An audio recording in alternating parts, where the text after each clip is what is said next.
तो दोस्तों, जब से मोहम्मद मुइज़्ज़ू चाइना के विजिट से वापस लौटा है, वो लगातार भारत के खिलाफ जहर उगले जा रहा है। पहले हम लोगों ने शुरुआत में देखा कि चाइना विजिट के तत्काल बाद मुइज़्ज़ू की तरफ से ये कहा जाता है कि देखिए, मालदीव छोटा देश जरूर है, लेकिन ये एक अखंड राष्ट्र है। इसके संप्रभुता के खिलाफ किसी को भी बुली करने का कोई लाइसेंस नहीं मिल जाता। इसके अलावा उसने यहाँ तक कहा कि हिंद महासागर किसी स्पेसिफिक देश का नहीं है, बल्कि सभी का है और हिंद महासागर का एक बहुत बड़ा एरिया मालदीव के पास है। अल्टीमेटली यहाँ पर सारी कुछ चीजें भारत को कही गई और भारत के साथ जो इनका रिसेंट कॉन्फ्लिक्ट चल रहा है उसको लेकर ये सारी कुछ बातें कही गई। लेकिन अगर हम लोग थोड़ा सा गौर करके देखें तो यहाँ पर बुली करने की कोशिश इस छोटे से देश ने की है भारत के साथ, न कि भारत ने की है। इनके अलग अलग मिनिस्टर्स, इनके अलग अलग ऑफिशियल्स और इनकी कुछ आम जनता द्वारा भारत के साथ अभद्र व्यवहार किया गया। भारत की तरफ से जो कुछ भी किया गया वो तो केवल एक प्रत्युत्तर था, जो कि हर देश को देना जरूरी होता है। लेकिन इसके बावजूद इनकी तरफ से इस तरह के बयान आए तो ये कहा जा सकता है कि ये स्क्रिप्टेड था और ये स्क्रिप्ट लिखी गई थी चाइना के अंदर, जब इसका विजिट वहां पर चल रहा था। उसी दौरान ये सारी कुछ चीजें भी घटित हुई और वहां से वापस आने के बाद डायरेक्टली मुइज़्ज़ू द्वारा इस तरह के बयान दिए जाते हैं। लेकिन दोस्तों, इसके बाद एक और इसका भयानक बयान आया है और ये जो ताजा और नया बयान निकल कर आया है इसका, ये भारत के साथ इनके संबंध पूरी तरह से समाप्त कर देगा। दरअसल मुइज़्ज़ू की तरफ से एक अल्टीमेटम दिया गया है, जो अल्टीमेटम इसने गवर्नमेंट की गठन के बाद से ही देना शुरू कर दिया था और वो था कि भारतीय आर्मी पर्सनल्स को मालदीव से बाहर करना। अभी इसके द्वारा एक नई डेडलाइन दे दी गई है और कह दिया गया है कि 15 मार्च तक हर हाल में भारत का एक एक पर्सनल मालदीव छोड़कर चला जाए, यानी भारतीय सरकार अपने पर्सनल्स को 15 मार्च से पहले वहां से विड्रॉ कर ले। ये इसकी तरफ से अल्टीमेटम दिया गया है। जबकि मैं आपको बता दूं कि 100 से भी कम की संख्या में भारतीय पर्सनल्स वहां पर मौजूद हैं और वो भी किसी तरह का कोई आधिपत्य जमाने के लिए या इनकी फॉरेन पॉलिसी में इंटरफेयर करने के लिए या फिर इनकी स्वतंत्रता पर किसी तरह का कोई बाधक बनने के लिए मौजूद नहीं है, बल्कि वो वहां पर इनके पर्सनल्स को ट्रेनिंग देते हैं। हमारे द्वारा जो एयरक्राफ्ट दिए गए हैं, जो कि इन्हीं की सेवाओं में लगे हुए हैं, उनके देखरेख के लिए दिए गए हैं। जो कुछ छोटे मोटे वेपन्स दिए गए हैं उनके मेंटेनेंस के लिए है। मैं आपको बता दूं कि मालदीव कोई इकट्ठा एक देश नहीं है, बल्कि छोटे छोटे आइलैंड्स में बटा हुआ है। अब सभी आइलैंड्स के ऊपर सभी सुविधाएं मौजूद नहीं है, क्योंकि काफी छोटा देश है, इकोनॉमी भी छोटी है। इस वजह से अगर किसी को मेडिकल इमरजेंसी आती है तो एक द्वीप से दूसरे द्वीप तक पहुंचने के लिए इन्हें एयरलिफ्ट करना होता है। इस वजह से इन्हें कुछ एयरक्राफ्ट दिए गए हैं भारत की तरफ से, कुछ हेलीकॉप्टर्स दिए गए हैं। उन्हीं की सेवाओं से इनके मरीजों को एयरलिफ्ट करके उन जगहों पर पहुंचाया जाता है जहां पर मेडिकल सुविधा उन्हें मिल पाए।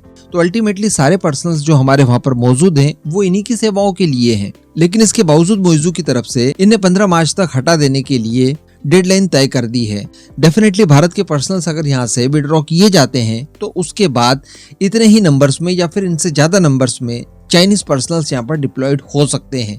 इसके पूरे आसार हैं। वैसे मैं आपको बता दूं कि ये जो सारी कुछ चीजें मैंने आपको भारतीय आर्मी पर्सनल्स के बारे में बताई, जो कि मालदीव में पदस्थ है इस समय, ये सारी चीजें वहाँ के आम लोग नहीं जानते, बल्कि वहाँ के आम लोगों के मन में यही भर दिया गया है कि देखिए, भारतीय सेना के जवान यहाँ पर पदस्थ हैं और वो यहाँ पर माहौल को खराब करने की कोशिश कर रहे हैं। और इस तरह से इन्होंने अपना इलेक्शन कैंपेन भी शुरू किया और अपनी गवर्नमेंट बनाने तक और बन जाने के बाद तक ये उसी स्टांस को अपनाए हुए है। भारतीय पर्सनल्स के बारे में एक्चुअली वहां के आम लोगों को जानकारी नहीं है। तो इस तरह की चीजें इन्होंने कर तो दी है। इसके साथ साथ इन्होंने ये भी कहा है कि देखिए, अब भारत की निर्भरता खत्म कर देने का समय आ चुका है। पहले जो लोन वगैरह ये हमसे लिया करते थे, वहां से इन्होंने निर्भरता समाप्त करने की बात कही। अलग अलग संस्थाओं से ये अपने लिए लोन मांग रहे हैं। इसके साथ साथ इन्होंने यूएई के साथ भी बात की कि देखिए, भारत का अल्टर आप बन जाइए, हमें जरूरत पड़ने पर मदद किया करिए।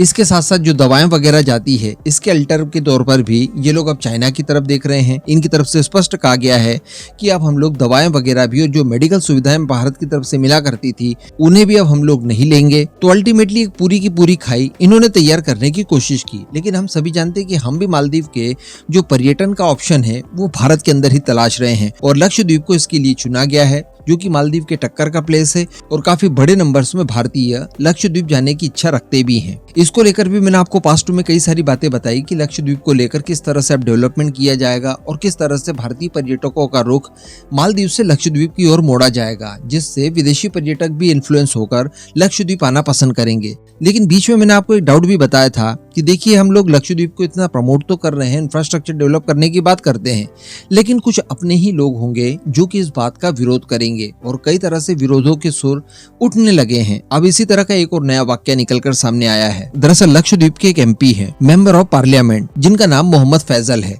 इन्होंने एनडीटीवी इंडिया से बात करते हुए ये कहा कि देखिए मालदीव के कंपैरिजन में हमारे पास उतनी क्षमता नहीं है कि लक्षद्वीप में इतने सारे पर्यटकों को एक साथ संभाला जा सके।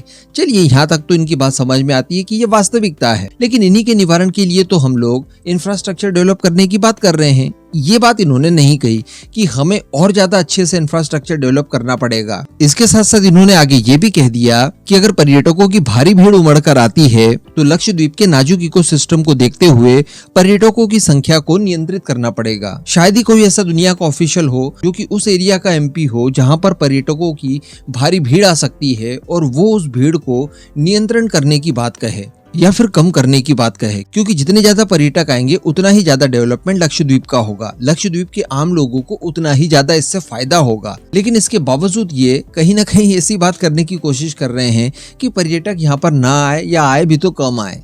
एंड आगे इन्होंने अपनी बातचीत के दौरान ब्रह्मास्त्र भी चल दिया कि ऐसा कोई काम ना किया जाए जिससे कि पर्यावरण को नुकसान ना हो। यानी पर्यावरण को नुकसान ना तो मालदीव में होता है पर्यटकों की वजह से और ना ही दुबई में होता है, लेकिन लक्षद्वीप में ये प्रॉब्लम आ सकती है, तो इसका विशेष ध्यान दिया जाए। वैसे मैं आपको बता दूं कि लक्षद्वीप में टोटल 36 आइलैंड्स हैं, जिनमें से 10 आइलैंड्स के ऊपर लोग रहते हैं और यहाँ की जो टोटल पॉपुलेशन है उसमें से 8 से 10% पॉपुलेशन पर्यटन के ऊपर निर्भर करती है। इसके साथ साथ मैं आपको बता दूं कि पर्यटकों की गुड लिस्ट में लक्षद्वीप का नाम पहले नहीं हुआ करता था। वो तो जब मालदीव के साथ ये हमारा कॉन्फ्लिक्ट शुरू हुआ और सोशल मीडिया पर जब बाइकआउट मालदीव ट्रेंड किया और लक्षद्वीप का विजिट किया प्राइम मिनिस्टर मोदी की तरफ से, उसके बाद लोगों की विश लिस्ट में लक्षद्वीप का नाम भी आने लगा। तो कहने का मतलब ये लक्षद्वीप के लोगों के लिए एक सुनहरा अवसर है। जितने पर्यटन आएंगे उतना उस एरिया का डेवलपमेंट होगा, उतना ही लोगों के पास इनकम के सोर्सेज बढ़ेंगे।